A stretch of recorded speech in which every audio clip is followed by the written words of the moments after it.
ஹரே சங்கரா, ஜெய் ஜெயசங்கரா. எல்லோரும் good evening, மாலை வணக்கம்.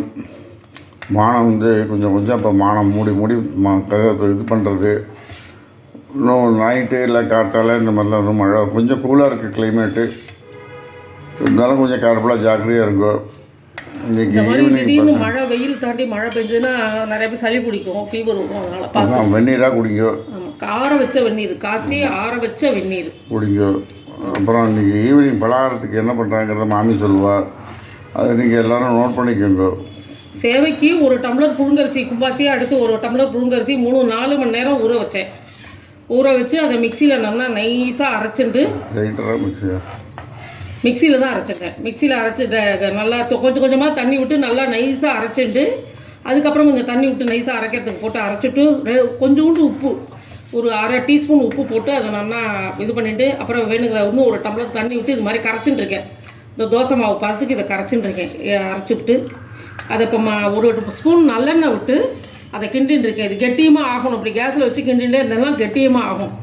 இதுக்கப்புறம் நான் அதை எப்படி வேட்டில் வச்சு எடுக்கிறேன், இட்லி பானையில் வேட்டில் வச்சு எடுக்கிறேங்கிறத சொல்கிறேன். நான் இதை கிண்டி முடிச்சுட்டு சொல்கிறேன் உங்களுக்கு.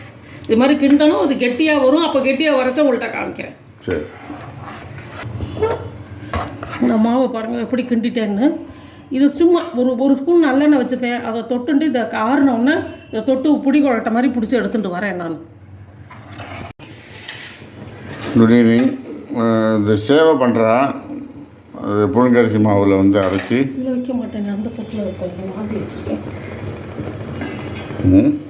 பெரிய தட்டில் வைப்பேன். புழுங்கரிசி அரைச்சி 4 மணி நேரம் ஊற வச்சு மாமி சொல்லியிருப்பேன் ஆல்ரெடி. அதை அரைச்சிட்டு அதுக்கப்புறம் என்ன பண்ணியிருக்கேன்னு கேட்டேன்னாக்கா இந்த கிண்டி வேட்டில் வைக்கிறேன். வேட்டில் வைக்க போகிறேன். எண்ணெய் கொஞ்சமாக எண்ணெய் தொட்டுட்டு கிண்டினேன். கிண்டி இது மாதிரி உருட்டிட்டு இப்போ வேட்டில் வைக்கிறேன்.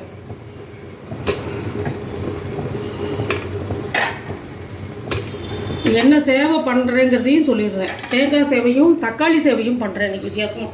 எப்பொழுதும் பருப்பு இதெல்லாம் போட்டு பண்ணுவேன். பருப்பு தேங்காய் அது மாதிரி பண்ணுவேன். டிஃப்ரெண்ட்டாக உங்களுக்கு செஞ்சு காமிக்கலாமேன்ட்டு. தேங்காய் சேவை சேவையில் பார்த்தீங்கன்னாக்கா தேங்காய் சேவை, இது தக்காளி சேவை. தக்காளி சேவைக்கு பார்த்தீங்கன்னா தக்காளி, அப்புறம் வேறு என்ன நறுக்கியிருக்கான் மாமி சொல்லுவாள். என்ன வெங்காயம், தக்காளி, கேப்சிகம், கேரட்டு, பச்சை மிளகாய். ஸோ இதெல்லாம் தக்காளி சாத்து போடுறது தான். அதே தான் உங்களுக்கு பச்சை மிளகாய் நறுக்கின்னு ஒரே பச்சை மிளகா, அப்புறமா உளுத்தம்பருப்பு இதெல்லாம் போடுவோம். கடுகு தக்காளி சாத்துக்கு தான் கடுகு போடுறேன். கொஞ்சமாக கடலைப்பருப்பு உளுத்தம்பருப்பு கொஞ்சமாக இதுக்கு தாளிக்க, கடைசியாக தக்காளி போடுவேன். இந்த தேங்காய் சாத்துக்கு தேங்காய் இங்கே திருவி வச்சுருக்கேன். இங்கே பச்சை மிளகாய் நறுக்கி வச்சுருக்கேன்.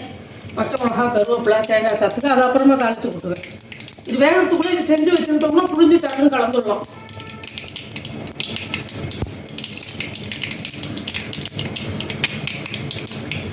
இப்போ உளுத்தம்பருப்பு கடுகுமா கடலைப்பருப்பும் கொஞ்சம் கொஞ்சமாக.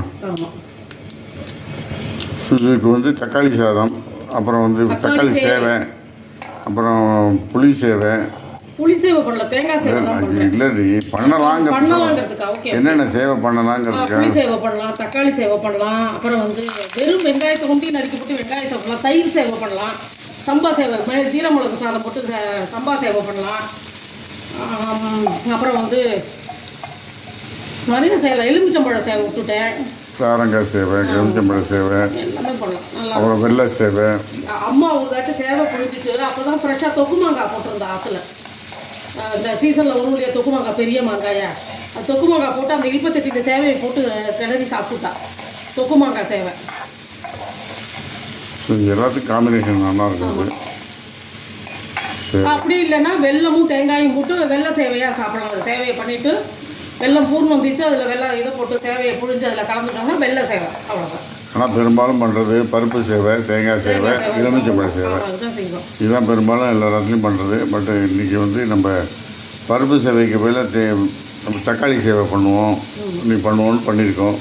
மற்றபடி இதுவும் தேங்காய் சேவையும் அந்த எலுமிச்சம்பழ சேவையும் ஆஸ் யூஷுவல் எப்போதும் போல. அது மாமி செய்கிற போது ஒன்றா காமிப்பா. இன்றைக்கி எல்லா காயும் போட்டிருக்கா. இது தக்காளி சேவைக்கியா?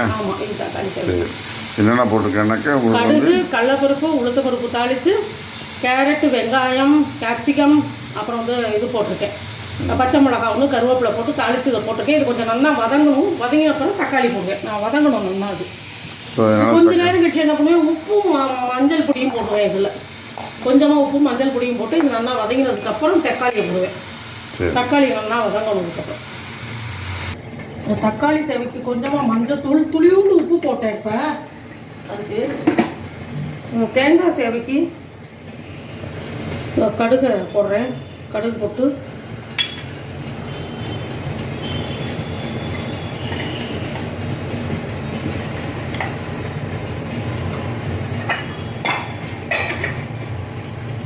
உளுத்தம் பருப்பு கொஞ்சம், கருவேப்பிலை, பச்சை மிளகாய் கொஞ்சம், கடுகு வெடிச்சோம்னா இன்னும் கொஞ்சம் வதங்கட்டும். இதெல்லாம் 5 நிமிஷம் கழித்து இதை போட்டுக்கலாம். அதுக்கு தக்காளி கடுகு வெடிச்சுட்டா அந்த தேங்காய் சாத்துக்கு கடுகு வெடிச்சுட்டு உளுத்தம் பருப்பு கொஞ்சமாக போடுறேன். போட்டு இந்த பச்சை மிளகாயும் கருவேப்பிலையும் வச்சுருக்கேன். இந்த உளுத்தம் பருப்பு செவந்த உடனே அதில் போட்டுருவேன்.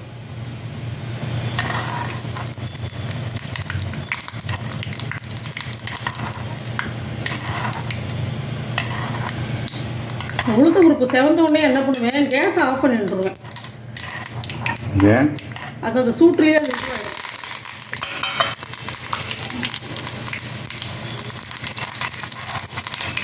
இதுலேயே தேங்காயும் போட்டு கொஞ்சமாக உப்பு போட்டு வறுக்க வேண்டியதான். தேங்காய்ங்கிறதுனால தேங்காய் எண்ணெய் தான் தளிக்கணும். ஆமாம், தேங்காய் சேவைங்கிறதுனால ஆஃப் பண்ணிவிட்டு கூட கீழே எடுத்து வச்சு கூட நம்ம பிரட்டிக்கலாம். ஒன்றும் இருக்காது. ஏன்னா இது கொஞ்சம் தேங்காய் வாசனையாக லைட்டாக பிரட்டா போகிறோம். ரொம்ப சிறப்பாக வறுக்கணுங்கிறதுலாம் இல்லை. தேங்காயை அந்த சூட்டில் அது வதங்கினா போகிறோம். கொஞ்சோண்டு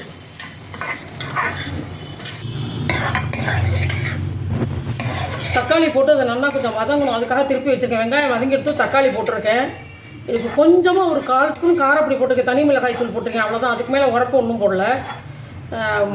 முதல்ல மஞ்சள் தூளும் உப்பும் போட்டேன். வெங்காயம் அந்த கேப்சிகம்லாம் வறுப்படுறதுக்கு. அதுக்கப்புறம் இப்போ தக்காளியை போட்டிருக்கேன். தக்காளி வெங்காயம் வெங்காயம்லாம் வதங்கினதுக்கப்புறம் இப்போ தக்காளி போட்டிருக்கேன். இது கொஞ்சம் நல்லா வதங்கணும். அதுக்காக சிம்மில் வச்சு அப்படியே வச்சுட்டு இருக்கேன். இந்த பக்கம் உருண்டை வெந்துருத்து அதோட பதம் காமிக்கணும். சாமி எப்படி இருக்கிறத இது பண்ணி குத்தி காமிக்கணுமா? அப்படி விட்டோம்னா இது ஒட்டாமல் ஒரு அழகாக இன்னும் கொஞ்சம் நேரம் இருந்தால் நல்லாயிருக்கும் போல தோன்றது. இன்னும் கொஞ்சம் நேரம் இருக்கலாம். உள்ளுக்குள்ளே வேகணும். இப்போ மாவோட ஒட்டின்னு வந்தது இல்லையா, இது மாதிரி ஒட்டக்கூடாது. தக்காளி சேவைக்கு இந்த தக்காளி வதங்கின்னு இருக்கு. அந்த தேங்காய் சேவைக்கு வறுத்து வச்சுட்டேன் ரெடியாக. இதுக்கு வந்து கொஞ்சமாக தனி மிளகாய் தூள், முன்னாடியே உப்பும் மஞ்சள் தூளும் போட்டேன். அப்புறம் தக்காளி போட்டு இது வதங்கிட்டு இருக்குது. எடுக்க வேண்டியதான். ஒரு செகண்ட் அது தான் போகும். ஆல்மோஸ்ட் வதங்கிருக்கு. எல்லாமே இதுவாக எடுக்கு. இதில் அப்படியே சேவையை போட்டு கலக்கணும். நான் எடுத்து உங்களுக்கு ஒவ்வொன்றா காமிக்கிறேன். அதை புழியும் போது காமிக்கிறேன் உங்களுக்கு. தக்காளி சேவை ரெடி. தக்காளி சாஸ் பண்ணி அதில் சேவையை கலந்துட்டேன். அடுத்து இங்கே தேங்காய் சேவை ரெடி. லெமன் சேவை. இப்போ யூஸ்வலாக பிடிக்கிற இந்த சேவை நாழி இரும்பு நாழியில் தான் பிடிச்சா. இந்த சேவை பாருங்கள் எப்படி இருக்குது பாருங்கள். கொத்து நல்ல இந்த கண் பெருசாக இருக்குது. எங்கள் அம்மா வந்து இது பண்ணி செஞ்சது. இந்த மாதிரி தான் பண்ணணும் அப்படிங்கிற மாதிரி அம்மா ஐடியா, எங்கள் அம்மாவோட ஐடியா அது இல்லையா? ஸோ இதுவுமே பாருங்கள் எல்லாமே அந்த அளவுக்கு கரெக்டாக பதமாக அரைச்சி இது வந்து உங்களுக்கு கரெக்டாக அதை இது பண்ணி பொழிஞ்சி எல்லாமே கலந்துருக்கிறதுனால அது உங்களுக்கு உடையாமல் இருக்குது. சில இதெல்லாம் தூளாக இருக்கும் சாப்பிட்றதுக்கு. அது வந்து மயிராழ மாதிரி இருக்கும். அந்த இது வந்து எவர்சில்வரில் இருக்கும், ஸ்டெயின்லெஸ் ஸ்டீலில். ரொம்ப மெலிசாக இருக்குது, ரொம்ப தின்னாக இருக்குது. அந்த சேவை சாப்பிட்ற ஃபீலிங்ஸாக இருக்குது. இதெல்லாம் நல்லா பழைய காலத்து மெத்தடு பாருங்கள். சேவை பார்த்தீங்கன்னாக்கா உங்களுக்கு இதுவும் ஒன்றா இருக்கும். உங்களுக்கு சாப்பிட்றதுக்கும் அப்படியே அல்லலாம் வாயில் போட்டு சாப்பிட்றதுக்கும் வாயில் போட்டு பாருங்கள் டேஸ்ட் எப்படி இருக்குன்ட்டு சொல்லுங்கள் மாமிட்ட சொல்ல வீவர்ஸ்க்கு. டேஸ்ட்லாம் அருமையாக இருக்கும். இதில் என்னென்னா இந்த பச்சரிசி சேவை பண்ணுறதை விட புழுங்கரிசி சேவை வந்து காணும். அப்படி தானே மாமி சொல்லுவாள். பச்சரிசி சேவை பண்ணலன்னா ரொம்ப சாஃப்டாகவும் இருக்கும், சேவையும் காணாது. புழுங்கரிசி அரைச்சி நீங்கள் ஒரு டம்ளர் அரைச்சி பண்ணலாம், இவ்வளோ சேவை கிடைக்கும். உங்களுக்கு சாஃப்டாக இருக்கும் அப்படியே. ஆமாம், இது பாருங்கள் எவ்வளோ சாஃப்டாக இருக்குது. ஸோ அதனால் இன்றைக்கி பார்த்தீங்கன்னாக்கா இந்த எலுமிச்சம்பழ சேவை தக்காளி சேவை, அப்புறம் தேங்காய் சேவை, அப்புறம் என்ன பண்ணேன் எலுமிச்சம்பழ சேவை. ஸோ இது மாதிரி நிறைய வெரைட்டிஸ் பண்ணலாம். நீங்கள் எல்லோரும் வந்து இப்போ செய்வா ஒன்று ஒன்றா மாமி செய்கிற போது சொல்லுவாள். பட் இதெல்லாம் சிம்பிள் மெத்தட் தான், ஆல்ரெடி உங்களுக்குலாம் எல்லாருக்குமே தெரிஞ்சிருக்கும். ஸோ அதனால் நீங்கள் எல்லாம் செஞ்சு பாருங்கள். செஞ்சு பார்த்துட்டு எப்படி செய்கிறதுங்கிறத மாமிகிட்ட டவுட்ஸ் இருந்ததுன்னா கேளுங்க. லைக் பண்ணுங்க, ஷேர் பண்ணுங்க, விடாமல் சப்ஸ்கிரைப் பண்ணுங்க. Thank you very much. பாய். சேவையினுடைய கலர்ஃபுல்லாக இருக்க பாருங்க. தக்காளி சேவை, இது எலுமிச்சம்பழ சேவை, இது வந்து தேங்காய் சேவை. அப்புறம் இன்னொரு தடவை பண்ணுற போது உங்களுக்கு ஒன்று ஒன்றா செஞ்சு காமிப்பா மாமி. Thank you bye.